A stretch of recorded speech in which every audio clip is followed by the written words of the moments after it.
Welcome to Mind Matters Over Chatter, the space where we silence the noise and tune into what matters, your mental well-being, my mental well-being. I am excited to have you here again. My name is Cynthia Thuo. I'm a medical psychology student at Moy University. I am very excited to finish this degree and actually get out and increase awareness and help people out there. And I think I'll start by saying thank you for the love. Thank you for interacting with our content. Thank you for the insight. Thank you for watching. And I hope it helps you. I really do hope it helps you grow and makes you want to better your mental health. And if it does, go on, like, share, take this information to other people so that they might also be inspired to be better as you have also been inspired to be better. I hope you are okay. I hope you're feeling well. I hope the year is taking you well. And if not, then this is the space where you can actually grow and see how you're going to adapt and enjoy the things that are coming your way, rise above the challenges that are also coming your way, and yes, enjoy the life that we are living, enjoy this brand new year that is with us.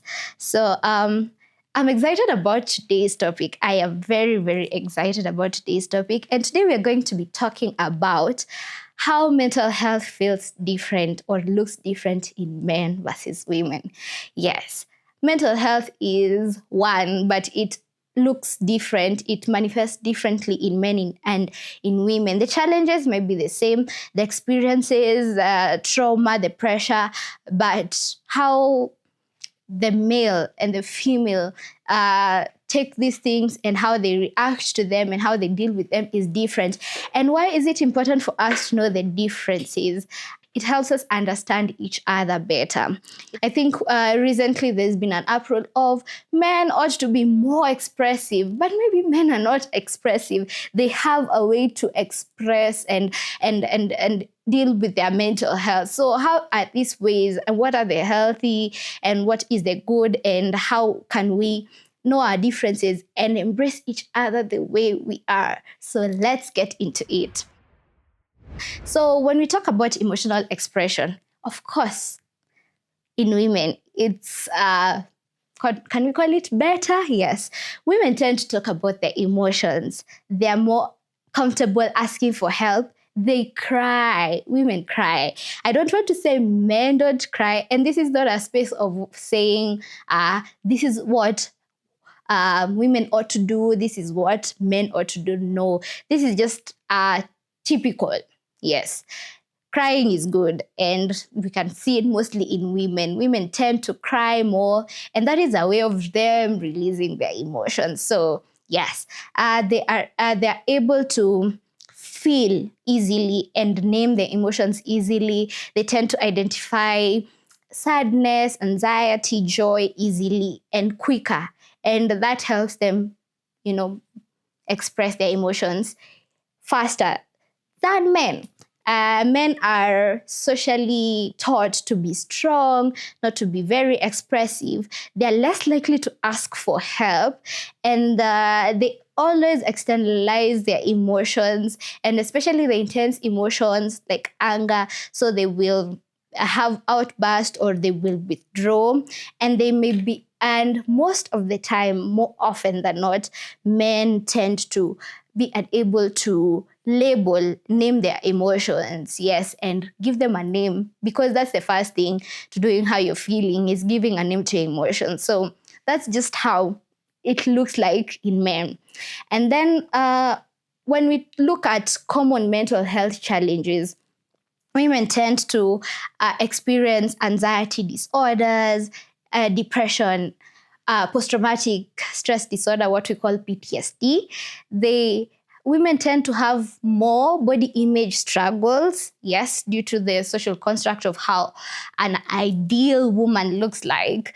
Women also tend to have eating disorders and hormonal mood changes, especially with a lot of the hormones in the body, oxytocin, estrogen, yes. And so they bring a variety of things with them, which we're going to talk further as we continue. And what are the common mental health challenges in men? Men usually experience depression, but it shows through irritability, anger, and aggression. There's also a higher number of substance abuse. They experience work burnout because they will dive into the work and put all their attention and mind to it, and then they will be burnt out. There's also PTSD, post-traumatic stress disorder in men, higher rates of suicide. Yes, the numbers of suicide between men and women is higher, with what we could call success rate of suicide being higher in men than in women. They also experience emotional numbness. Yes, they don't express them, they compartmentalize them and store them somewhere away where they will not deal with them. And another aspect of seeing how mental health looks different in men and women, we can also look at the pressures and the causes of these mental health issues in men and in women. The pressures that are upon the ladies, the women, the females, the caregiving roles, the emotional labor in families. Remember that women tend to carry the emotional impact and the emotional burden of the family. Yes. So the body standards, also we've talked about the body image issues. Also gender-based violence is a high contributor to the mental health issues women face. There's also hormonal fluctuations, which we will repeat again and again. I think hormones are one of the major influences of mental health in women. And then there's also the balancing of career plus home expectations. Women tend to be career-oriented, but also desire to be homemakers. So there's that pressure of how do I balance being a career woman and also being a homemaker. Men have, there's this provider expectation that is put on them by their own families, the pressure to appear strong, the fear of vulnerability, the fear of expressing their emotions. There's also stigma around seeking help. So if a man is suffering and going through mental health challenges, there's also that shame and fear of how can I go out and ask for help? Yes, there's a lack of space for expression of emotion, a safe space for expressing emotions. There's also the societal pressure to suppress, which we will repeat again and again, suppress and compartmentalize their emotions. And then how do symptoms show up in men versus women? So we've said women will cry, they will talk it out, they will go into overthinking sprees. Women will also have anxiety spikes. They may also withdraw, and they will have sleep and appetite changes where they either sleep too much, sleep too little, eat too much, or eat too little. And then men show distress through anger, we've talked about snapping, we've talked about irritability, engaging in risky behavior like substance misuse, violence, things like those. Yes, increased drinking or smoking, emotional shutdown. They just shut down emotionally and they just go on to do other things without engaging with their emotions. And then they may also, the probability of isolation is high. They will withdraw and, want to process their feelings on their own. And isolation makes them without community, which precipitates the issues. And then we've also talked about work burnout. Men will tend to express their emotion through engaging in work, overworking to just, try and avoid dealing with the emotions. Yes. So that is a basic ground basis, yes, of how it looks different in men and women. Now, we want to look at how gender gives men or women different advantages in coping with mental health issues.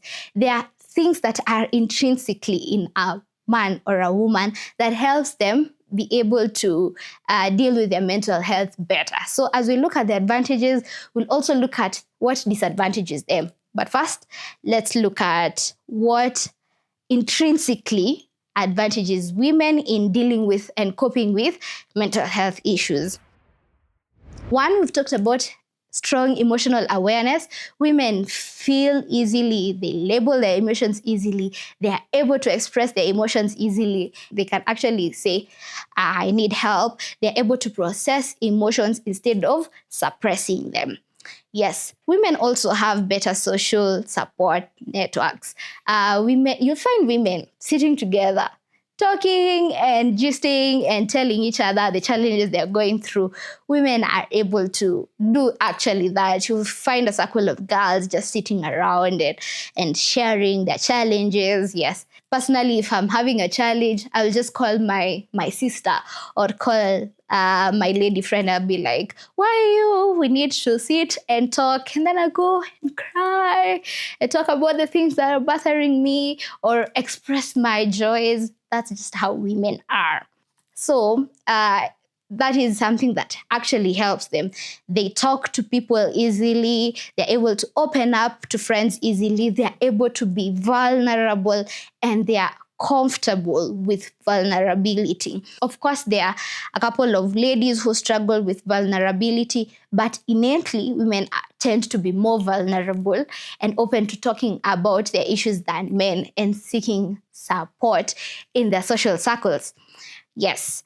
Something else is hormonal strength. As much as hormones can be detrimental, yes, hormones are actually good because they help women to be emotionally sensitive. Women can be empathetic easily. They can feel. They have relational intuition. They have that nurturing instinct. We call it the sixth sense. Yes, and we say it's better in women than men. I think that also comes from a biological level. So women are able to feel easily and relate and connect with emotions better because of these same hormones that can also be a cause of other issues. Yes. So it helps them be able to release bottled up stress and cope better. Yes. Let's now go to men. What intrinsically advantages men? What intrinsically helps men cope better with their mental health challenges? One, and this is a quality that is in men, they are logical and they're problem solvers. So men are, while women will experience a challenge and fast break down emotionally and be overwhelmed and start overthinking, men are able to easily break down the problem and look for solutions. And this is a great challenge, especially in relationships, where our lady will come and tell their boyfriend, today this person did this and this to me, and then the guy will be like, oh, you should do this, and the lady was like, no, I did not come for you to give me a solution. I just wanted to vent. I just wanted you to listen to me. So men are more solution focused and problem solvers. So they break down, they are able to detach, they get themselves out of the problem.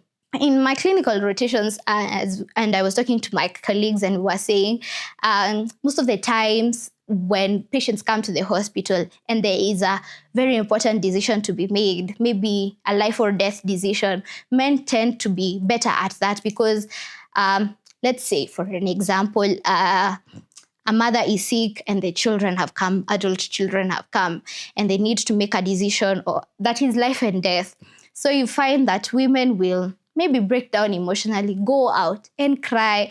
And this decision needs to be made quick, fast, and logically and rationally. So men will tend to be like, okay, yes, this is our mother, but because of the interest of health, let's do this and that. While women will take their time because they first have to feel, they first have to express their emotions, and then they can sit down and think about it. it's not a bad thing, but I think it's a very good quality that men can actually detach and make decisions quickly. So this helps in crisis situations, like in a life or death or threatening issue, practical issues that need solutions, structured challenges, or emergency stress. And it helps them gain control. For them, they have to deal with the issue, they have to deal with the problem. Yes. So men are intrinsically also able to compartmentalize their emotions. We've talked about this. While it can be unhealthy in a way, it can also have its advantages because men can separate emotions from tasks. Something my friends always tell me is that women tend to put emotions in everything, and sometimes it can be too much. It can be too much. So men are able to say, I'm supposed to do this with this person. Let's go do it. Yes. They remove their emotions from their task and do the task at hand. And it helps them focus and it protects them from emotional flooding, because one thing that women will tend to experience more is flooding of emotions, a lot of emotions, and this can be paralyzing. So an advantage in men is that they are able to compartmentalize their emotions and deal with the task at hand. And it helps them function, as we've said, in crisis. So they also have high stress tolerance for external pressure. Men intrinsically can be able to handle work pressure, high stakes, competition, physical stress, and survival situations. And I think men will thrive in pressure. They will thrive in there's work pressure, there's family pressure, there's these things I need to do, and they just love it. I think it's a high for them. I don't know. I'm not a man, I wouldn't know. But I think from statistics, it says that men will thrive more in pressure because their testosterone calls for it. And that's an advantage for them because they're able to do a couple of tasks even when things are emotionally tasking. And this helps them stay steady during challenges while they figure out a solution. So they can be able to stay steady until they find a solution for the challenge at hand. And then, of course, biologically, as I have said, they are buffered against emotional overload because they have more testosterone. That's their main male hormone, and which they have also a different brain writing in their prefrontal cortex. They have stronger activation in high processing regions. Yes, while women will have higher activation in emotional areas of the brain, if I could say that, men will tend to have more activation in the logical areas of their brain.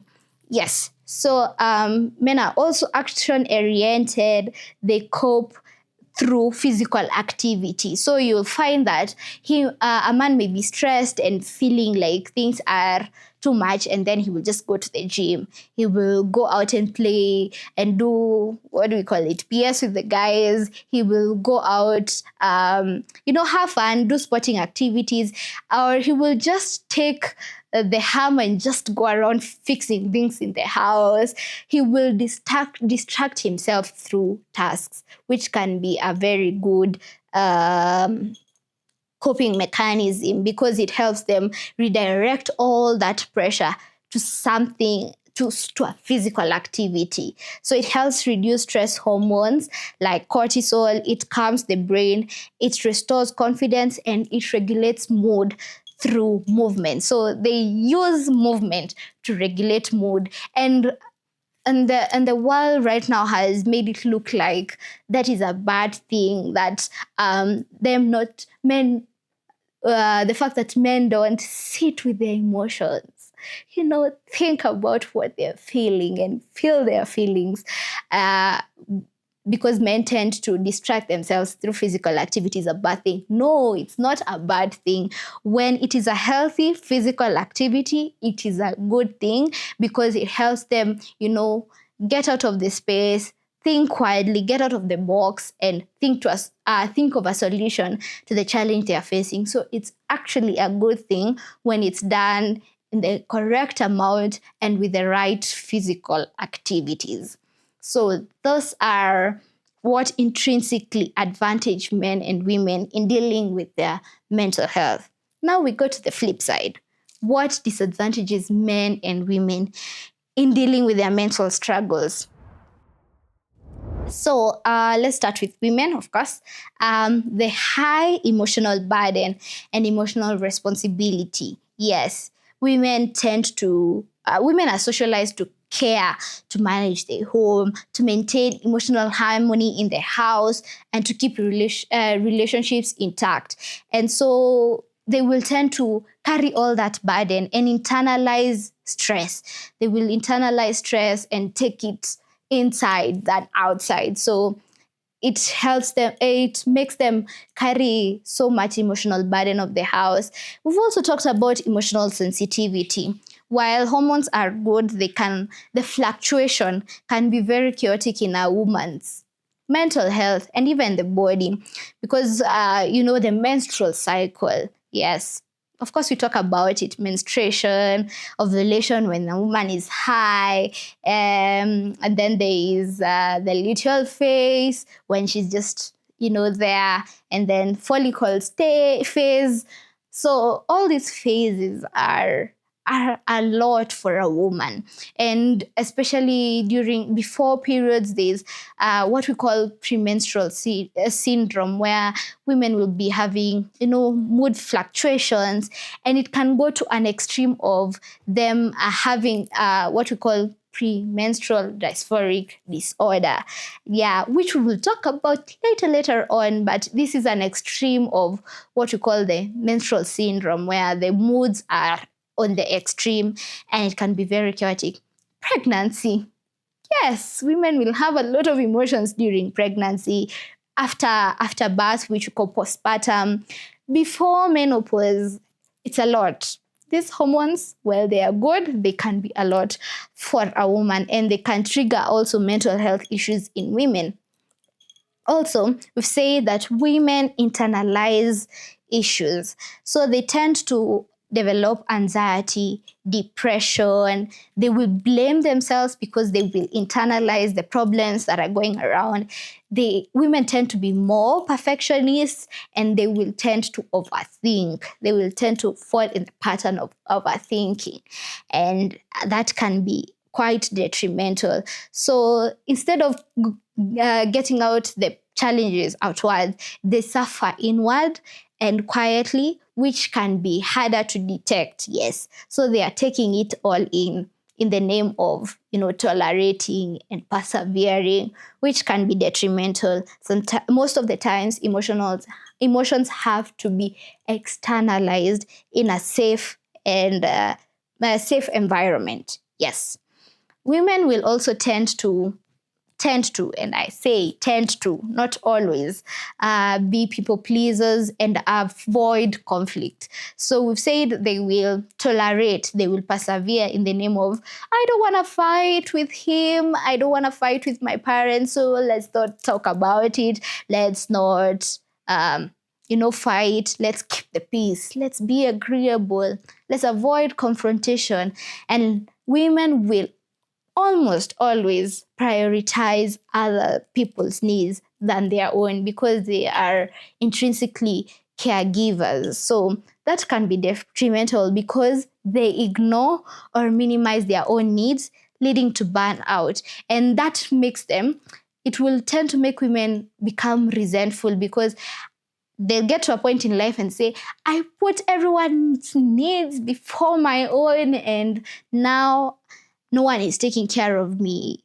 Yes. So there's always a good balance. And I keep saying there's a good balance between taking care of others and also taking care of yourself. Women will have higher societal pressure. We've talked about beauty standards. They will have the pressure to want their relationships succeed. They will have fertility pressure, the biological type pressure that you should get married by this time, you should be getting children by this time, because at a certain time it gets risky to get children. They will also have career pressure, especially in the 21st century where the woman is a worker. They will have motherhood pressure, social judgment pressure, and the constant conflict of career versus being a homemaker, which I had mentioned earlier. And this brings a lot of chronic comparison and performance anxiety, that they want to perform, and they have all this pressure on their backs. Women are also trauma vulnerable. I think even in some of the disorders we look at and we study in school, we tend to say that when we're talking about some risk factors, we'll say being a female is a risk factor in itself. That's just how life is. It's not about gender or anything. So women are statistically more likely to experience abuse in the different forms, whether it's physical, whether it's sexual abuse, whether it's verbal abuse, whether it's emotional. They're also more likely to experience relationship trauma. And this trauma puts a lot of pressure on the women's emotion, and it's just intrinsically disadvantages them to how they deal with their mental health. So trauma vulnerability is higher in men than in women, and that will lead to now what we had mentioned: post-traumatic stress disorder, anxiety, and attachment wounds. So that is some of the things. And I've said this is not a script to say that these are how things are. This is just to inform us so that because knowledge is power. When we know this is how things are, then we are able to work with what we have to get to a better place. So let's wrap it up by saying, what are the natural things and intrinsic things that disadvantage men when dealing and coping with mental health issues? Number one is the social conditioning. My group has been doing a research on the way climate change and climate stress causes men to turn to risky behaviors. And one of the factors we've been looking at is that men are socially conditioned to be strong. They're not supposed to cry. They're not supposed to, feel. They are supposed to just carry on, move forward, be strong, fix it and don't feel it. Be the provider, be the protector. And that social conditioning makes it hard for men to, first of all, even identify. And this is so sad that it can be hard for even them to know what they are feeling. So they tend to suppress and not deal with the emotions at all. So they have also a higher physiological stress reactivity. Men tend to have higher cortisol spikes. What is cortisol? Cortisol is the stress hormone. Yes. They have less natural oxytocin. And oxytocin is the hormone that brings calm, brings soothing in the body. So while oxytocin is higher mostly in women, so men will tend to have it less. And you see, that's biological. So if they do not know how to release this stress in other ways, the body aspects can disadvantage them. So they will get overwhelmed faster and they will shut down emotionally sooner because of their biology does not advantage them to, calm down and deal with the emotions. Where men also have limited help-seeking behavior. So they delay, first of all, men will tend to go to the hospital late. Yes, that is so true. And we've seen it in the hospital. They will wait until symptoms are beyond persistence. Yeah.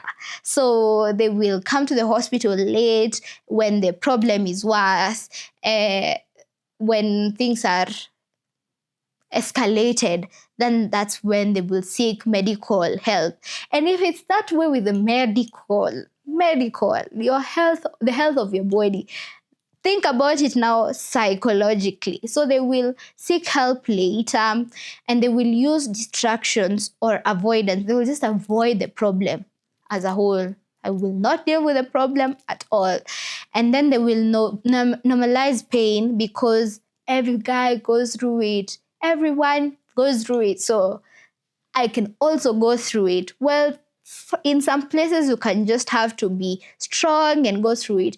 In some places, you need to actually deal with the problem at hand. So what is the result of that? Mental illness will worsen before intervention. So by the time they're coming for therapy or counseling, we have to go a long way before we get them to a place where they can deal with an issue.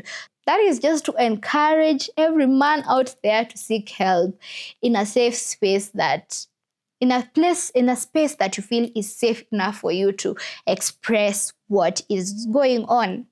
Men also have fewer emotionally connected friendships.